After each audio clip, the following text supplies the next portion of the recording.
Hello, guys, and welcome back to the Cricket Analyst. And today I've got my dearest friend Sean Walsh, who is also an Aussie. And you know what Aussies have done in the T20 World Cup, it's been a talking point for everyone. Because, it's very unlikely to see Australia not playing later stages of a tournament or, even the final semi finals. And, being an Aussie, Sean is quite furious as well as, he has been quite emotional about the sudden exit, like the whole world is. And it's been, quite a shocking period for everyone. So today I'm going to talk to Sean about, how what he thinks what has panned out, because it's a sudden exit which no one expected. Because when the seeding was done, Australia was placed in the group of India, and we were thinking like, okay, this is gonna be rose and flowers, and we are gonna just see very good contest. But Zimbabwe knocked out Australia out of the T20 World Cup. Hello, Sean. How's it going there? Hey, Rishabh, thanks for having me on, mate. No, obviously, interesting week and a half, 2 weeks to be an Australian cricket supporter. And obviously, first and foremost, I think it's been a fantastic World Cup.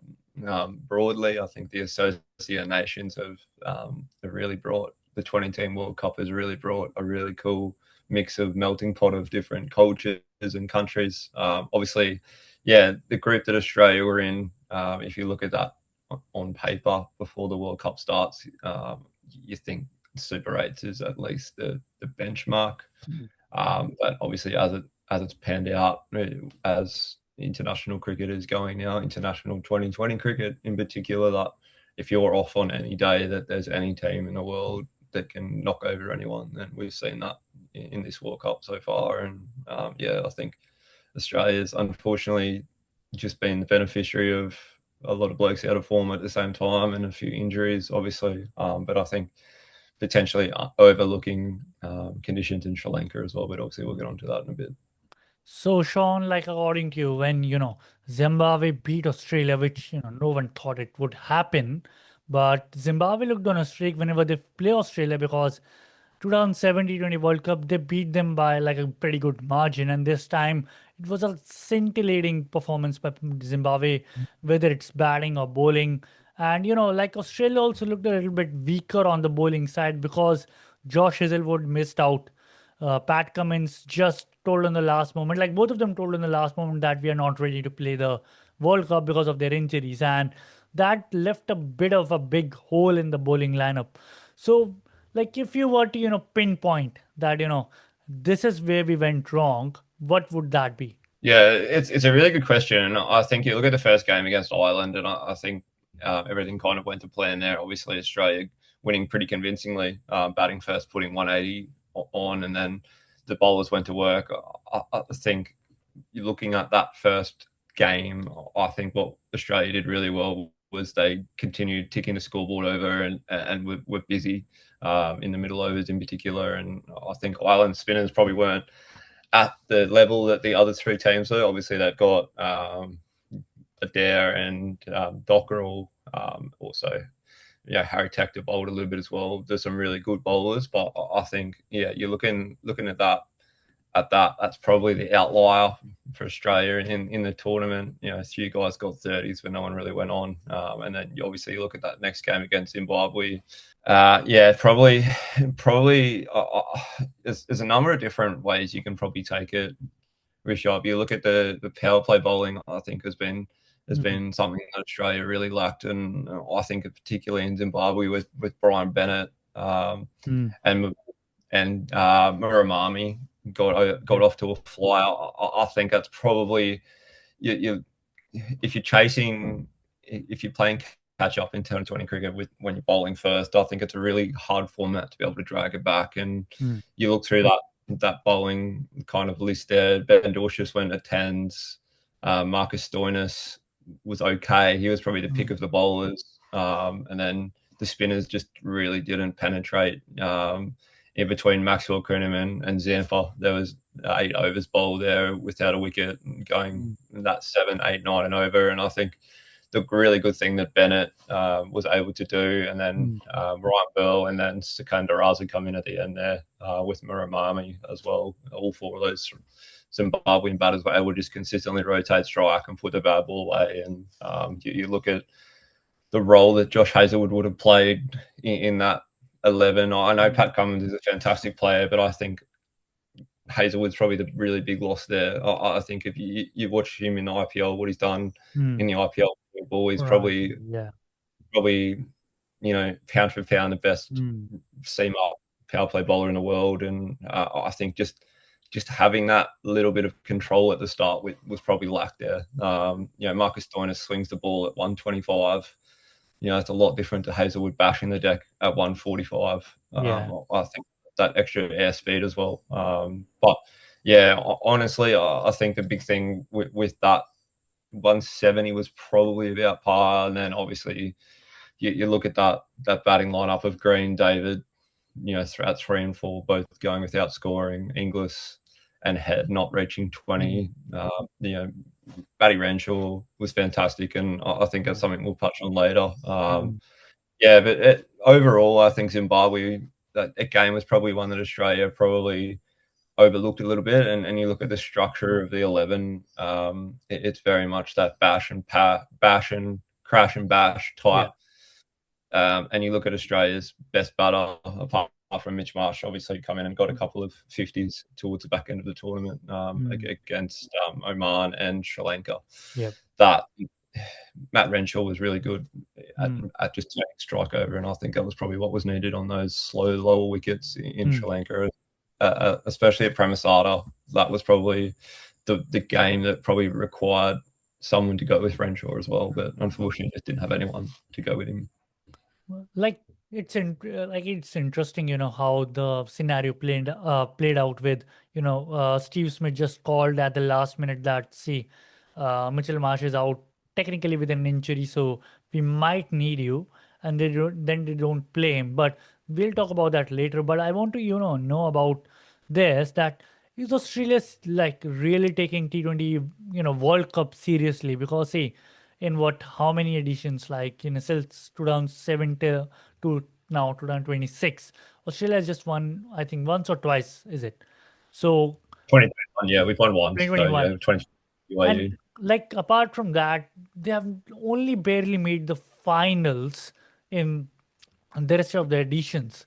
So do you reckon they are kind of taking T20 World Cups as, low priority in comparison to Test cricket and ODI cricket? Because see, ODI cricket is pinnacle for every cricket, like every cricketer, because it holds that value. But does, T20 World Cup hold the same value for the the Aussie team, or is it more like they're just focused on the other two, formats? It's a great question, Rishabh, and it's something that I think having, the pub test, as we call it here in Australia, where, we're playing grade cricket, you just sit around and try not to talk too much about cricket, but the conversation always ends up there when you're sitting there. I think as a collective, as a country, I think our systematically 2020 cricket is not something we have got right as a country. And Mm. I think a lot of it comes down to the pride that we hold in Test cricket and the absolute just we want to make sure that's the best format of cricket. The Australian team is dominating that format. Like I was just having a look at some numbers before, and Mm. you look at the Australians at T20 World Cups. You look at outside of that win in 2021. There's only one other semi final there Mm. they've got through, and then obviously was runner up in 2010. Looking through that kind of progression, Australia's sitting at about a 60% win percentage in Mm. T20 World Cup. Where if you compare that to the other two formats, obviously the Yeah. World Test Championship is only quite new, but Mm. Australia's around 75% winning percentage, and then you have draws in there in that 10%. So they're only losing 15% of their games. And I know Test cricket's different. It's harder to lose a game of Test cricket, Mm. I suppose.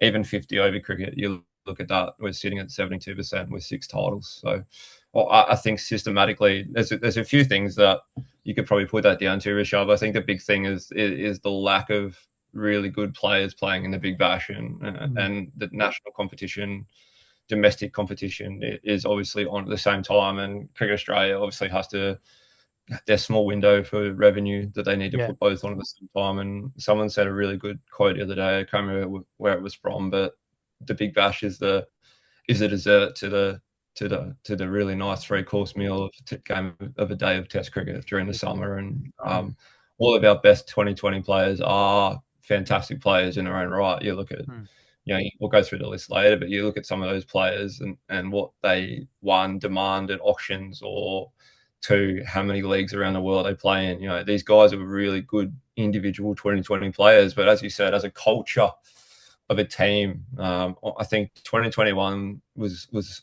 a really nice mix of a few guys mm. heading towards the back end of their career. I think we won every toss.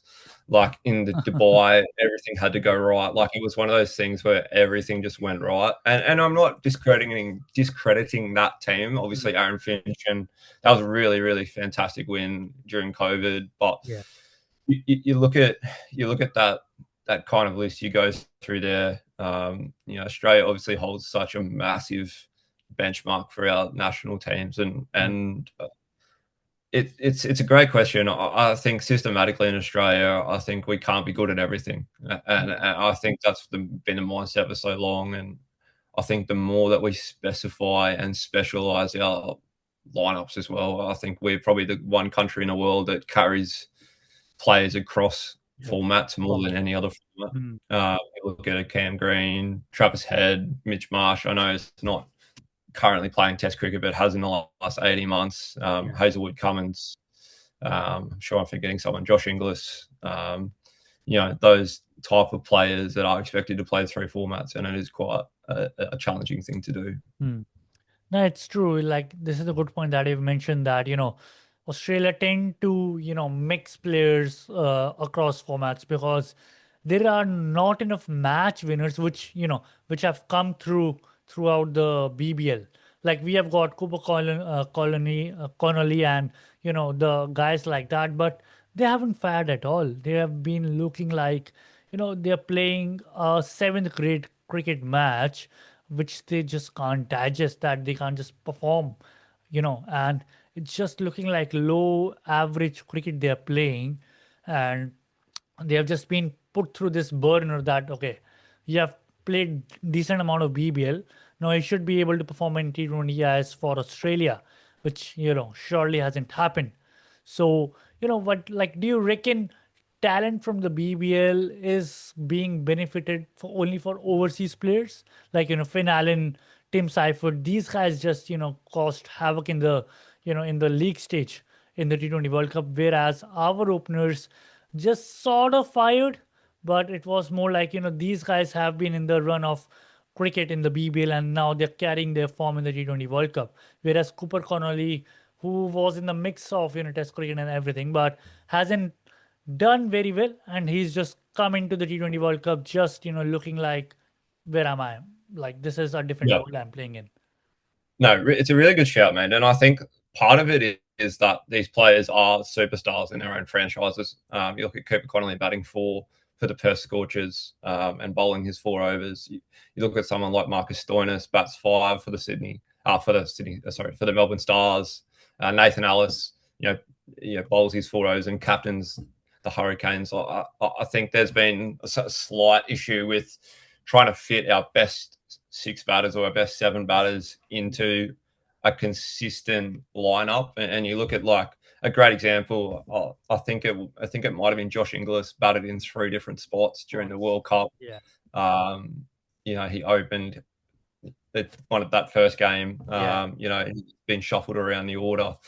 I think probably structure is more important Mm, in international 2020 cricket than it is in franchise cricket, because I think you can have unicorns that just have really good games. And you look mm, at that, which is India as an example. Obviously, it's been the bench. They've been the benchmark. Like a Shivam yeah. Dubé, at six in his IPL team. He finishes. He does the role Mm, that he does for its international side in the best tournaments, T20 tournaments that they're playing. yeah. You look through that lineup of Renshaw, Inglis, Head, Maxwell, Stoinis, Connolly. They all bat in the top five for their BBL franchises, and then you ask them, a Cooper Connolly or a Marcus Stoinis to come in and seven or eight, and it's an unfamiliar role to them. So maybe it's something systematically in Australian cricket where we look to potentially pigeonhole roles a little bit more. Like I think the Stars are starting to do it a bit with Glenn Maxwell, and obviously Maxi's another conversation which we'll have when we go through each player. But I think potentially that's something that Australia's not doing that other that other countries in that upper echelon are doing with their roles, and they're being really strong with clarity of role. And I think that's really something. And obviously, you go back to injury, and I don't want to be that sour Australian that cries whatever about having injuries. But when you have so many moving parts, and I think Mitch Marsh's 11th hour, Like excuse my injury. language, Yeah. nut rupture that that really threw the whole batting order out. And Mm, I think the other thing that's really underrated about the way that the Australian team have worked since the last mm, T20 World Cup, that has been all out crash and bash, trying to get 225 and then trust our bowlers. And I think India had flat wickets. One caddy's been as flat as a pancake. Ahmedabad's not been much better. Where you mm. go, you look at Kelly, you look at Candy, and you look at Sri Lanka as Colombo. a whole. Yeah. Mm, Yeah, you look at Sri Lanka as a whole as a country. The wickets have been a lot different to India. So, yeah. my kind of my opinion would be that Australians just look straight past the group stages and set up their Mm, formation for according to India, the Super Eight. Yeah.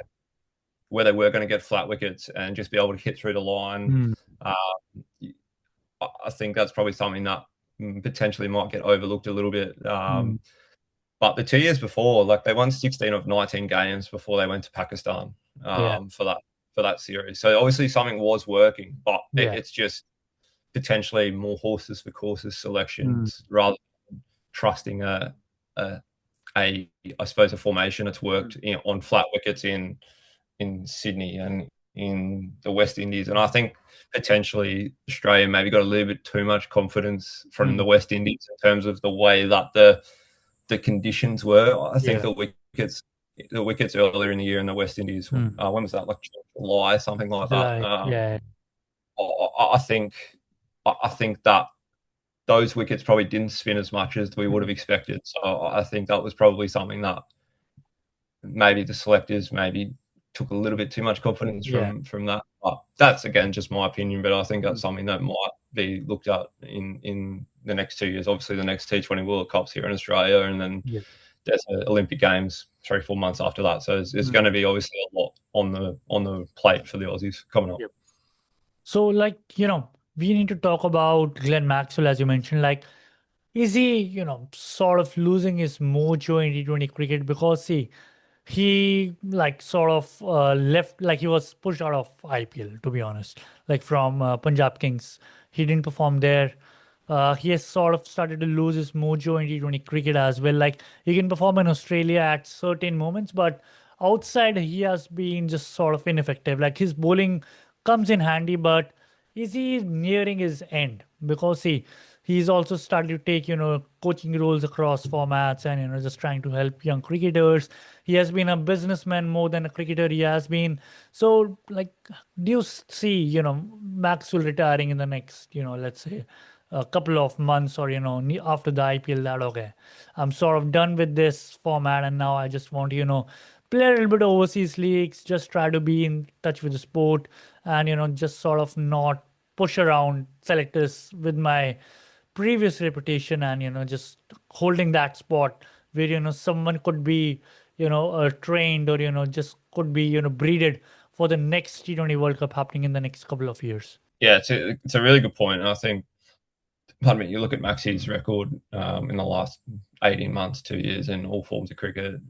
He'd be really disappointed. And Mm, I think when you play the way Glenn does, and even at the peak of his powers, he was maybe a 1 in 3 or 1 in 4 game mm, brilliance where he'd do something unbelievable and you'd be like holding that hope of it being today. Like, and everyone speaks about that double hundred against yeah. Afghanistan, and that was obviously unbelievable. He's made hundreds off 35, 40 balls in Mm, T20s in Australia, and I think it's just for Glenn. I think it just becomes a point now where Father Time catches up with everyone, and mm, potentially he just can't just stand and swing the way he used to. Like people have potentially worked him out. He's still fantastic in the field. I think, probably the telling point for me for potentially Glenn just starting to lose his eyes a little bit. Maybe mm. I think it was the first over against Oman. Yeah. Xavier Bartlett grabbed an outside edge off Xavier Bartlett, and Mm. yeah, Maxi just didn't Nice. see it. It just smashed him in the guts. And I Yeah. know that's one thing, and it's slips catch it is what it is. But I think that's probably Adam Gilchrist spoke about. I think he dropped Rahul Dravid Mm. a test match, and he Yeah. just turned around and said, "I'm done." And potentially that might be the same for Maxi. I think Mm. Maxi is one of those players where it has to be. I feel like he has to be 100% of his commitment the way Mm. he plays. I think potentially that might be the other thing. He's maybe fearing failure a little bit and not going absolutely as hard as he can. I'd like to see his switch hit reverse sweep percentage. Mm. I would feel like that's gone down a lot in the last couple of years. He's really trying to potentially prolong his career by maybe trying to slightly play the Yeah. percentages more. And I don't think he's that kind of player. I think he has to be all in, or yeah, it might be time to try and find. Maybe it's time to invest 2 years in Cooper Connolly in that role, Mm. and you give him 2 years, and Matt Short, Matt Renshaw, depending on how much they trust Matt Renshaw's bowling. I think Maxi's big thing is his bowling. I think that has kept him in the team. I think Mm. when you have, when you've got Matty Kuhneman spinning it away from the outside edge of a right-hander, Zorba spinning it away from Mm. the outside edge of a right-hander, having someone that can take it away from a left-hander, Yeah. I think essentially has held him in good stead. And I think, yeah, maybe it's a Matty Short that gets reinvented into the middle Mm. order. I think he's got enough potential, but potentially just needs to learn to play spin a little bit better. Mm. So it's not an easy fix, but I think going back to your original point with Maxi, I think potentially, yeah, the next 12 months are going to be massive for him. I think if Mm. there's obviously no IPL for him, Yeah. to the best of my knowledge. So he might have to go find some work in the Mm. 100, or in the CPL or something Yeah. like that, because the big bash, as we touched on before, potentially is not enough of a barometer for how a Mm. player's going. He didn't have a great BBL either. I don't think he Yeah. passed in the BBL this year, Mm. and Mm. I think it's potentially, yeah, maybe time for him to start winding down his international career. Yep, that's true. And, with Maxwell, he has that reputation to, change games, which obviously couldn't this time. But there was another game changer called Steve Smith, who was in, the form of his life in T20 cricket. Like, he smashed runs for fun in the BBL. He was looking like this guy, if he opens for Australia this time, is not going to get anything less than a 50. And, like, they call him up and say that, oh, Mitchell Marsh has been ruled out with the injury. Can you fly in? And by the time he has flew in, he would have passed, airport security to get into Sri Lanka. He would have seen some of the players coming back to the airport that, oh, mate, can you just take a turn around? We are knocked out. Can you believe that? Because like that player, Steve Smith, could have been in scheme of things in Pakistan where they had, those 3 T20 years to, just try things out, try to see the conditions which were kind of similar to, Sri Lanka or like Sri Lanka. And then Pakistan gave wickets which are not, conducive to batting, but still with some respect of, wickets, the conditions were quite similar, and Australia just took a heavy beating. Like they were, Yeah, I think, defeated by 100 runs or something in the 30-20. Yeah, yeah, I think it was just only 2 runs in the last game. I think it's the yeah, biggest Australia's lost by T20s in runs. yeah. It was like the worst performance by them ever in Pakistan, and they still didn't get Steve Smith to come and just join the team. What did you make of that decision? Because when Steve Smith is in his element, he will tell the guys to just like he's told in the BBL game against Brisbane Heat that that guy in the red T-shirt can just go out. That Yeah, for sure. like Yeah, if he's in that absolutely. kind of element, why not Yeah, just utilize his form and just change the game for Australia and this T20 yeah, World Cup? It's a really good question, and I think there's a couple of moving parts to this Steve Smith situation. Obviously, the first one is that they really, really trusted their formation. Mm, I think Tony Dodemaide, George Bailey, and Andrew McDonald have done some really, really solid stuff in the last since Bales has been chairman of selectors, maybe 3 years now. I think, if a little bit more than that. They've made some really ballsy calls that have come off. You look at a Scott Boland, sticking with him in the Ashes. You look at a Michael Neser in the Ashes. You go back to a World Test Championship final. Playing Hazelwood over Stark in that game. Like things like that. 2 World Test Championships ago, that they've made some really good decisions, but potentially this is one that they're probably a little bit too. I don't want to say patient, but maybe a mm, little bit. They maybe put a little bit too much faith in that top order, and mm, I think the only reason that Smudge was over there as a cover was for Mitch Marsh. I think he wasn't yeah. going to play in middle order, which, in my opinion, isn't probably the best decision. Even if he Mm, played those 2 games at Pallacali, I think his batting in that middle order would have been really handy. I mm, think the way they stacked up, potentially, especially that Sri Lanka game, where the way that they batted through the middle with Pathum Nisanka. mm, Even I think that role that people kind of speaking that Kusal Mendez played. I think yeah. I think he was 50 off 38 or something like that. Mm, I think Steve Smith could have done that at 3 for Australia. I yeah. think you're looking at, and again, it's the flavour of the hour to shit on Cameron Green, and I think it's 100% warranted that the Mm, Australian public is starting to get frustrated with Cam. mm, I think a lot of that stems to the ceiling that Cam has. He obviously, he's made he's made some fantastic knocks. He made 100 off 60 balls in mm, in the one-day series earlier 2025 yeah. up in the top end. He's double hundred in or 170 against New Zealand in a Yeah. test match. Like Cam Green's best is better than anyone in world Mm, cricket. He's 6'6", 6'7", catches everything in the gully. Yeah, bowls 140, swings it both ways. Like yeah.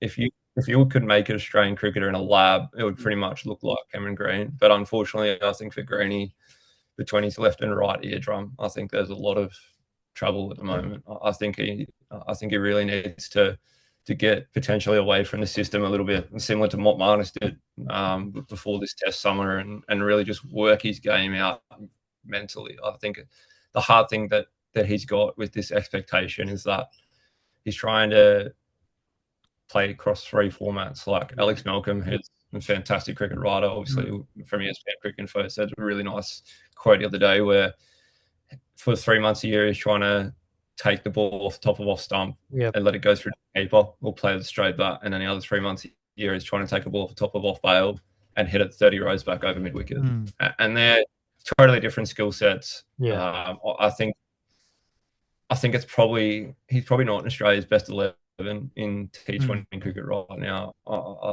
think, especially if he's not bowling, and it's very clear that they didn't yeah. trust him with the ball this series. He only bowled three and a bit overs. He bowled a Mm, couple against Oman. I think he might have bowled one against Ireland, or yeah. um, have a quick look now. But yeah, no, they obviously haven't trusted him with the ball very much. Which, Mm, if you look at that makeup of that lineup, he needs to be bowling if he's any chance of staying in that team. mm, Yeah, he bowled one over against Zimbabwe and a couple against Oman. So yep. obviously conditions don't really suit him. Mm, But potentially that extra out and out batter that can play spin like a Steve Smith goes into 3, and then you just get that little bit more of an anchor. yeah. I think probably the telling moment of the whole World Cup for Australia. And again, this is really harsh to blame a World Cup Mm, on one person, but I think if you look at that Ireland game, yeah. momentum was just flying, and then you look at Yeah. that Zimbabwe game after that power play, Mm, Australia were absolutely, they were you out. know, They were out of the game. I think Inglis and Head Yeah. maybe got 20 Yeah. off the first bit overs, And then they and then just lost 4 wickets in the power play, and then they were just at the helm of Matty yeah, Renshaw, and just like like Cameron Green hasn't performed the way he needs to, but the thing is he has 20, like he's 26 years old. He has age on his side, at least be in the team for the next, let's say, 5 years. If they were to give him a longer rope, just to give him a chance to just settle himself, and because he's coming out of a lot of injuries, a lot of Yeah, breaks and stuff like that. But like for a guy like him, bowling doesn't come easy to him because he's 6'7", and once you have yeah, hurt your back, you've gotten under the knife. It's a very rare chance that you will be able to bowl with the same intensity when you were bowling at 19 years old. So absolutely. like Cameron Green, it's we have to see how he performs in the upcoming like summer. So that's the main thing I would say. But we're like talking about Matty Renshaw. If like if you were to give ratings to at least, let's say, 5 players you were to choose, Matty Renshaw would be at the top of it and saying that, oh, I didn't do anything wrong. I was chosen for a role. I did everything absolutely I could, and he's a T20 cricketer. Like I spoke to him before, like when he scored that 100 in the Big Bash. The next day I went to him and just spoke to him about why did he see that he's not a T20 cricketer, which he was. And he was like, oh man, see, I'm a T20 cricketer. I have that skill set. I didn't used to believe in myself, but I do now. And he has absolutely stood on the expectations he was sent in on. Like Matt shot was dropped for him, and he has performed in that ability. So if you were to give him some rating and speak about him, what you would say?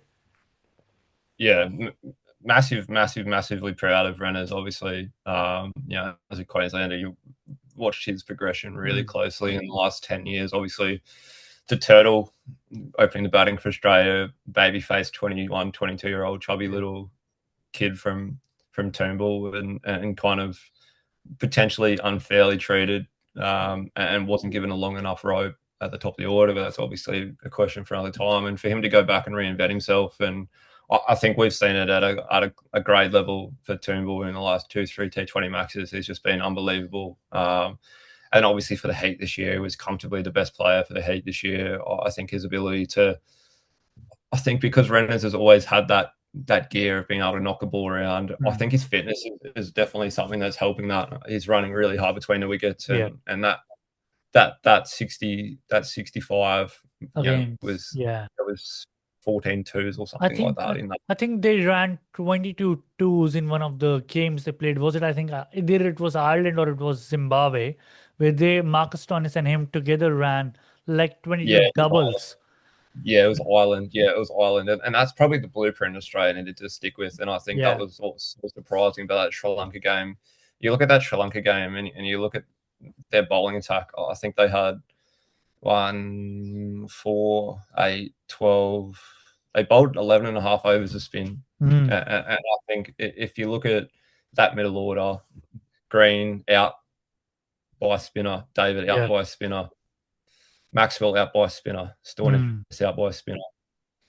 So, is that potentially something that he could have split that middle order up? And I mm, think the other really interesting thing about we talk a lot about formations, and obviously trying to not get too technical, but you look at that lineup and there's no left-handers between Travis yeah. Head and Cooper Connolly in that order. And when you've got a guy like Think Shana Mm, and Kamindu Mendez that spin the ball both ways, I think it's really difficult as a right hand batter to be able to protect both edges. And when you don't have someone at the other end who can take one side of the mm, ground, I think that's something you look at.